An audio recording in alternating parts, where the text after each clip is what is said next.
Let's talk about what I read in November. Hello, fellow book nerds. This is Gabby, and today we're going to talk about books I read in November, aka a nice, good old wrap up. It's been a really good month. I read 10 books, and it feels like, and it is factually, every other book I read was 5 stars. So I would consider this month a success. It was also way more mood reading than I'm used to. It did feel a little like floundering because where do you even start when all the books are the book that you could be reading right now? So that's a bit overwhelming. I don't know if I would keep being a mood read, like I don't think I would want to become a mood reader based off of this little experiment, although December is also very mood ready.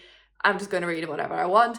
It's gonna be great, I'm sure. But results do speak for themselves. I mean, every other book 5 star, so two stars, or 2.1 of them put 2.5, but two stars, which means we have a variety. So let's talk about the 5 stars first, from highest rated to lowest. Start with something that I've not discussed at all, and I finished literally like a couple hours ago. And that is Assassin's Apprentice by Robin Hobb. So I have started the Farseers trilogy. If you don't know, Robin Hobb is one of the most iconic authors probably out there. This book came out in 1995 and it was the author's debut. She created this extensive world called the Realm of Elderlings, and I think there's something like 4 or 5 series in it. I had a look on the internet to tell me what I should read first. I mean, it says start with the first trilogy, first book. It's actually pretty straightforward. It's like, when did they come out? That's when you read them. I'm like, okay. In the Farseer trilogy, we follow Fitz, who's a royal bastard. So his father, Chivalry, had him before getting married to his queen. And then I think when he's like 6-year-old, his mother's father gets tired of taking care of him and he returns them to the keep and says, this is a royal bastard, deal with him. I don't want to deal with him anymore. So this first book really is Fitz growing up. We start when he's about 6, like I said, and then I think he goes up to like 13, 14 years old. There's no like really clear timelines, but I tried to keep tabs on his age as I was reading, and I think that's where we ended up, but I might be wrong. And it's him growing up in the palace. What happens is that his father abdicates, or he was the first in line to the throne, so he abdicates that and leaves for the countryside, which is a great way to deal with your problems. And I thought I had an avoidant personality. And Fritz gets brought up by this guy called Burrich, who was the king's, well, the prince's man, and this the stable master takes care of Fitz, and Fitz gets pulled into being a royal assassin, or assassin's apprentice, as he apprentices to the current royal assassin. This is quite an extensive book. There's an interesting magic system that we're just like dipping our toes into called the skill. Fitz also kind of can communicate with animals. It was a whole bunch of setup, but it was so well executed that I had a good time reading it. I didn't want to, like, I wanted to find out what happens, but I knew there was going to be misery. There wasn't as much misery as I thought, because I'm reading this because my friend told me to read it. And she was like, you're going to be in pain, but you're going to love it. And I can already see how this one was like a little pain light, but I think books to come will be pain ultra. I did give this book 5 stars. I really had a good time, especially the last couple chapters. I was like, oh, so this is where all the action was like left for, because the rest of the book, like I said, it's kind of just like going through his childhood. I had a great time. I did not mind that at all, but it is just set up. But yeah, I am going to be reading the rest of the series. I own the Royal Assassin. I want to get Assassin's Quest, and I kind of want to physically own all of these, even though that's like something ridiculous, like 30. No, I don't even know how many books that is, but it's a lot of books. Then we can talk about a book I already have spoken to you about, which is Starling House by Alix, I always forget, Alix E. Harrow. So this book is the newest from the author of $10,000 of January. How did I forget that? Which I loved. And so I had to pick up her newest book, and I love this one too. I think it's just so good. So we follow Opal, who lives in Eden. She's an orphan. She's taking care of her younger brother. She works really hard at a minimum wage job, and she's always dreamed about the Starling house. So no one really knows when the Starling house was built, what it's all about, but there are ramblings that, it's cursed because the occupants always really keep to themselves. And one day, Opal gets recruited to work as a maid in the Starling house, where it's captivating yet brooding owner lives. I love this. I thought this was so well written, super compelling. The romance was amazing, and the world was so interesting, and the things he was exploring and the things he was saying was really, really good. And I gave it 5 stars, and I have a whole review where I talk about details, what I liked, what I didn't like, go through the whole shebang. So if you're interested, go check it out. But safe to say, 5 stars, and I was really pleased about that. All right, since we're doing physical books, let's do physical books. I have also reread the Ballad of Songbirds and Snakes by Suzanne. This book is so unreasonably huge. Like, why is it so big? This is a prequel to the Hunger Games series where we follow young President Snow. The movie just came out, so I've been doing a whole Hunger Games reread, and I've reread this one. I will say I liked it so much more this time around than I did the first time. I think the first time there's just so much unknown, there's just so much baggage, things to live up to, way more scrutinization. Whereas this time I could look at it more objectively and see the value in what was happening in the story that was being told. And I actually think it's a fascinating look into the beginnings of Hunger Games, the war, the capital, a psyche of a villain, and his descent to villainy. And yeah, I've really, really liked it. I ended up giving this one 5 stars as well, even though it's like 3 stars when I first read it. And I actually watched the movie and reviewed the movie as well. So if you're interested in that, go check that video out. Spoiler alert, I really liked it. I think if you like the book, you will probably like the movie. They're quite accurate. All right, then let's talk about a psalm.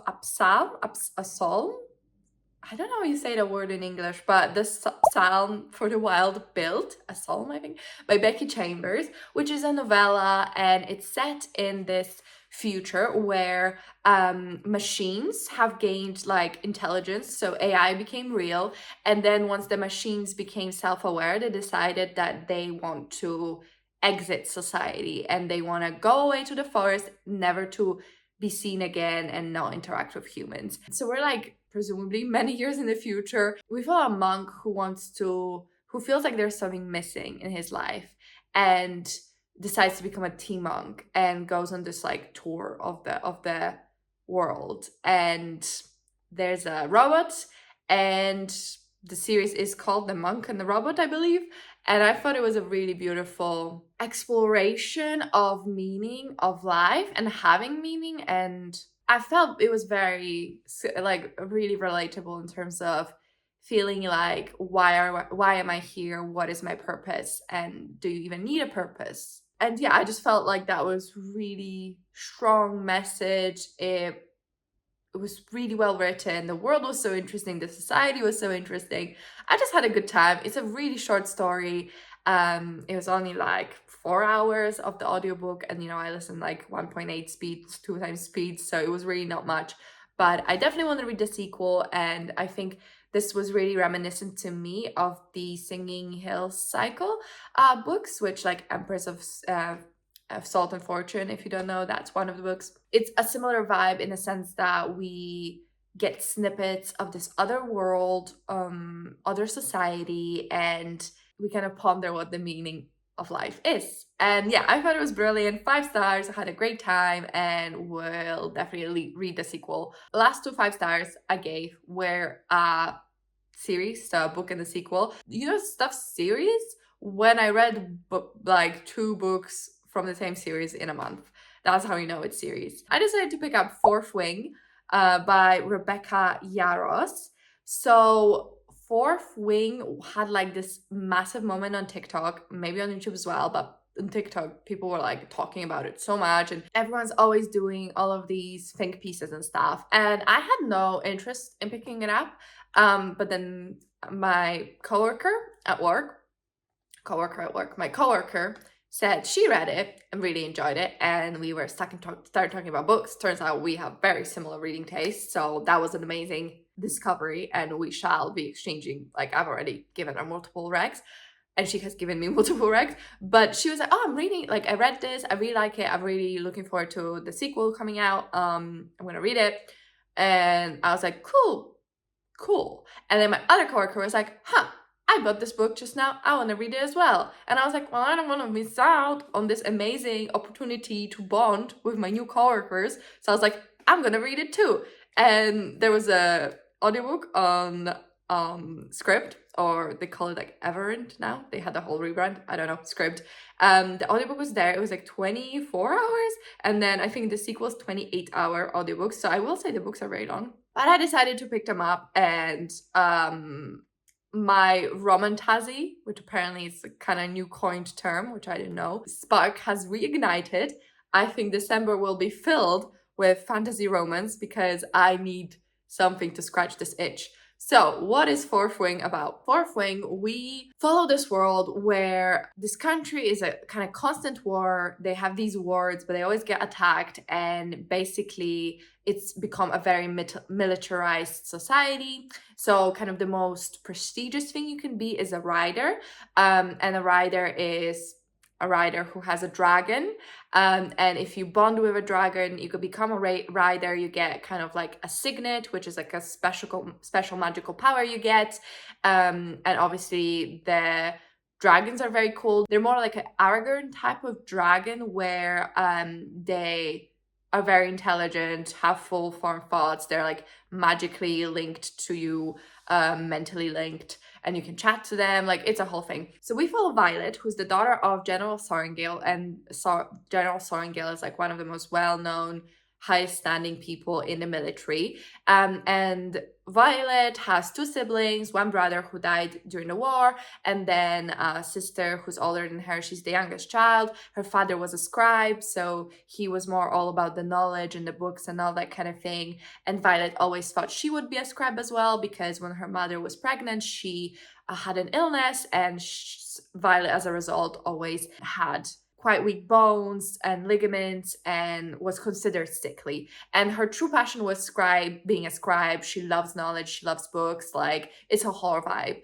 But then her mother's like, no, you're not gonna do that. No child of mine's gonna embarrass me and become a scribe. You're gonna become a rider. And Violet knows that it's kind of like do or die. Like, they're brutal when it comes to training the riders. Long story short, Violet gets in the rider's quarter and becomes her training, and starts her training, and it's like a 3-year training. You bond the dragon, it's a whole thing. The fantasy romance part comes in when Xaden Riordan, the brooding squad leader, turns out he hates Violet because Violet's mom killed his dad, who was a rebel. Shenanigans, romance. And I somehow read that book, the 20-hour audiobook, in like 3 days. Safe to say I liked it. I really liked it. I thought it was like really reminiscent of Sarah J. Maas. So if you enjoy Sarah J. Maas, there you go. I thought it was well written. I know people have like different complaints about it being badly written, which I disagree with. I think it's a skill to write to the point where people are so addicted to your writing they cannot stop reading. I had a great time. I thought the romance was really interesting. I thought Violet as a character was really good. The romance I like. I'm not like absolutely over heels in love with Xaden, and I'm not like obsessed with the romance, but I still enjoyed it and I thought it went well. And I was actually more interested in the magic and the world that we're introduced in, and the dragons are so cool, and dragons are back, so that's really great. Vampires are back and dragons are back, and I feel like I'm 12 again. Yeah, I really enjoyed it. I thought the world was super fun. Violet is such an interesting character. I definitely liked her more in book 1, but book 2, people complain that all she does is like complain, and all the main couple does is fight. I thought it was all perfectly reasonable. I actually thought quite relatable. I mean, if you're gonna be traumatized as hell and, you know, they're gonna be traumatized, it's a fantasy book, then you're probably not gonna be in a great mood. But I really liked both of the books. I gave them both 5 stars. I am gonna reread them, I think, before the newest book comes out, which probably is going to be the end of 2024, so quite a while to wait. So I'm waiting for the paperbacks to come out so I can buy them and reread it. And I would recommend, if you like fantasy romance, I think this is up there with the most captivating fantasy romance. I mean, it's not a genre for everyone, but if you enjoy it, you're probably going to enjoy this one. It reignited my obsession that I used to have. I overall been more of a fantasy kick. I have been craving so much like a traditional fantasy. I don't know, I had my horror phase, I had my thriller phase, and like I've been like feeling like, oh, I don't think I want to do fantasy for now. I've gone through those phases. I'm right back where I started. Fantasy, romance, and fantasy are it for me. I also still really want to explore sci-fi and those like spanning sci-fi. I feel like I've been on this like a standalone or a duology. Perfect. That's all I want. I want in, out, I'm done. That's still true.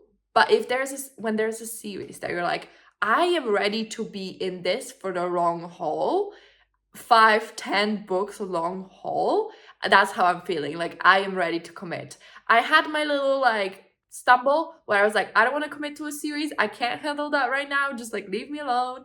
That's fine. But I am ready. I am back. This is why I'm reading Robin Hobb.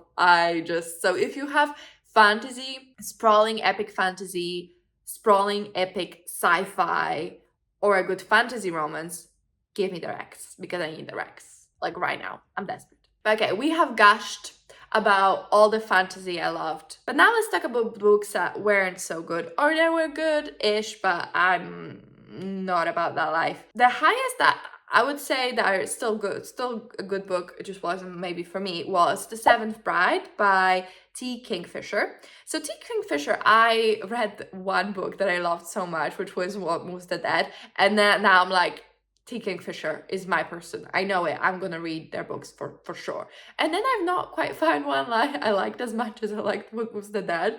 But what I did realize about The Seventh Bride is that it's a YA book. So this is actually quite an interesting kind of short story. It's 6.5-hour audiobook, but we follow a girl who lives in this small village, and one day her parents are like, hey, this really rich dude wants to marry you, and we know you're like 15, 16 years old, and he's like 30 something or 40, but it's be really bad for us if you didn't marry him, so you're gonna marry him.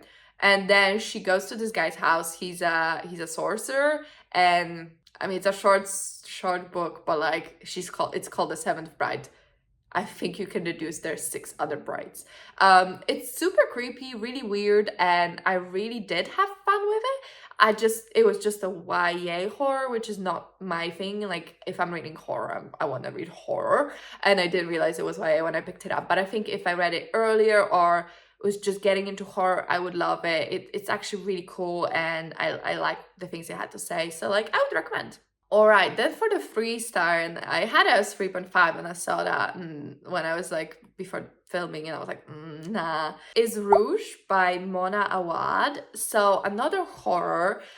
So Rouge is about this woman who's, whenever she was growing up, her mother kind of instilled in her the importance of beauty, and she's quite focused and obsessed with her own appearance. Her favorite pastime is watching these like skincare videos on YouTube and trying new cosmetic procedures. Like she's not so much into plastic surgery, but more like, you know, like tonics and face masks and that kind of stuff.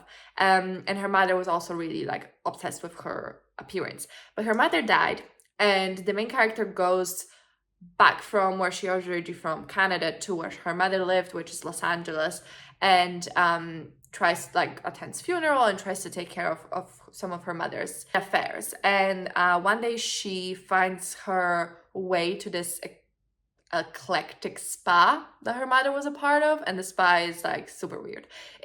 I've heard this pitched as Snow White means Eyes Wide Shut. I've never seen Eyes Wide Shut, and I try to like on YouTube to be like Eyes Wide Shut explained, Eyes Wide Shut movie summary, And it wasn't so easy to find, so I don't know if this is just not a movie people care about much, or it's just an older movie so people don't feel the need to explain it. I don't know. But I know it's the one with Tom Cruise. And there's a lot of Tom Cruise in this book, which probably sounds weird, but I know a friend of mine was like, I get the ick from Tom Cruise, and she really wanted to read this. I was like, if you don't like Tom Cruise, there's like seats with Tom Cruise, so I don't know how you feel about that. Overall, I just didn't vibe with this book very much. I think the premise was interesting. Execution, not so much. I felt like it was super meandering, really boring, and it took a really long time to get to the point. I think maybe it could have been shorter. Do I disagree with any of the I guess I don't disagree with any of the lessons, but it's just, it was super weird, really underexplained, and it was just like, ooh, weird vibes, weird things happen. Ooh, it felt like that. So at the end of the day, 3 stars feels kind of fair. Like, I didn't hate it, but I didn't particularly want to continue or finish. So, yeah. Another book I just finished is The Bones of Ruin by Sarah Raughley. So this book, I've seen it quite a lot. I feel like it had really high ratings, and I felt like I would really like it. Basically, we follow a tightrope trapeze artist who lives in a circus in 1900s, Great Britain, in London. Her name is Iris, and she's fearless and great at her act because she can't die. So whenever she dies, she regenerates and heals. And 10 years ago, she joined the circus, and she doesn't remember anything from before 10 years ago. There's actually a competition element in this one, where she joins a band of fanciful freaks, they call them, basically people with superpowers, and they fight for this like shady secret society. When this book started, I was like, oh my god, another 5-star. Like, I thought I would love it so much. And when the first love interest was introduced, I was like, really dig this dynamic, really like him, like it's all super cute. But then it was just the most boring shit ever. Like, and like, okay, in fairness, a lot happened, but I did not care for any of it. Mainly because I was just so annoyed. Because how many bloody love interests do you really need? Like, how many is too many? Because I would argue 3 is too many. It just felt exhausting, and they kept just arguing and like dick measuring, and I wasn't into it. And it just felt like, what was the point of all of that? Like, honestly, just add more love interest at that point. Like, we know everyone's obsessed with Iris. We know, and that's the only personality trait they will have. Period. There was one love interest that I know is the worst one, but like, I kind of like him the most because at least he's got another personality trait. At least he's doing something else than just pining after Iris. At least he's not super, super duper insecure and always like bristling because someone looked at Iris. Like, oh my god, shut the hell up. I did not care. Besides that, the mystery I thought could have been interesting, but it somehow, the life was sucked out of it. I felt like the characters made really weird choices. I didn't really understand them. Even Violet, I felt like the flip-flopping was weird.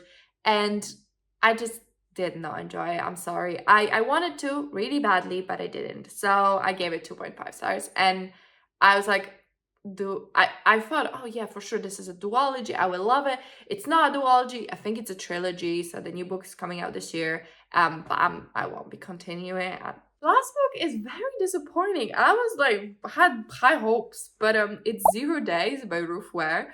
So Ruth Ware is the author of Turn of the Key. With Ruth Ware, I've read 4 books from her, but this was just totally not what I was expecting when I went into this book, and it's probably on me. Like, it's okay that the authors want to create new types of stories and like mix it up and whatnot. It's just, I didn't enjoy it.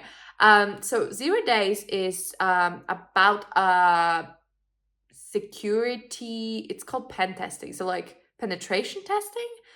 So essentially, this woman and her husband, their company is all about testing security systems and surveillance, and they will go, a company will pay them to break into a secure facility, and they will produce a report saying these are the things that you could have done better. And the first scene is actually really tense because we are experiencing one of these pen tests without realizing that we are. So you're like, oh my God, is she like a thief? Like, what's happening? So the main character is on one of the jobs, and then when she gets home, finds her husband murdered, which was really sad. So this is definitely a book about grief. Like, I really liked her husband, even though we only got like one chapter where he was alive. So I really liked her husband, so I was sad when he died. And the whole book is told like X many days till 0, and then, you know, it's like 0 days. It's kind of like 24, if you've ever seen that, where there's the guy and he has to do stuff, and apparently the whole TV show is like taking place in 24 hours. It kind of felt like that. Like, it felt weirdly long, although it was short, and I just didn't like care that much at a point. And it's just not the type of thriller that I enjoy. I like more like slow mystery, something weird was going on and everyone's pretending everything's fine and you find stuff out. Like, that's the kind of thriller I liked. So Turn of the Key I liked a lot. One by One I liked. I think Ruth Ware is quite experimental with her books, which I do appreciate. Like, One by One was an experiment, and I thought that one paid off. This one, if you like the spy thriller, super fast-paced genre, maybe you'll like this. I don't, so it just wasn't for me. So I wouldn't say that the book was necessarily super bad or anything. It was just not good for me, specifically to my tastes. It did not align. And yeah, sorry to give it 2 stars, but that's how I feel. Okay, so those are all the books that I've read. Let me know, what did you read in November? I think my favorite would have to be... Oh, all of these are so good, and Fourth Wing was so fun. I can't choose, not this time. You saw me talk about them. Let me know. Have you read any of them? Are you planning to? Did that entice you? Are you all happy that I'm reading Assassin's Apprentice? I hope you enjoyed this video. If you did, if you could comment, like, and subscribe, I really, really appreciate it. It really helps me out. But that's it from me, and I'll see you in my next one. Bye!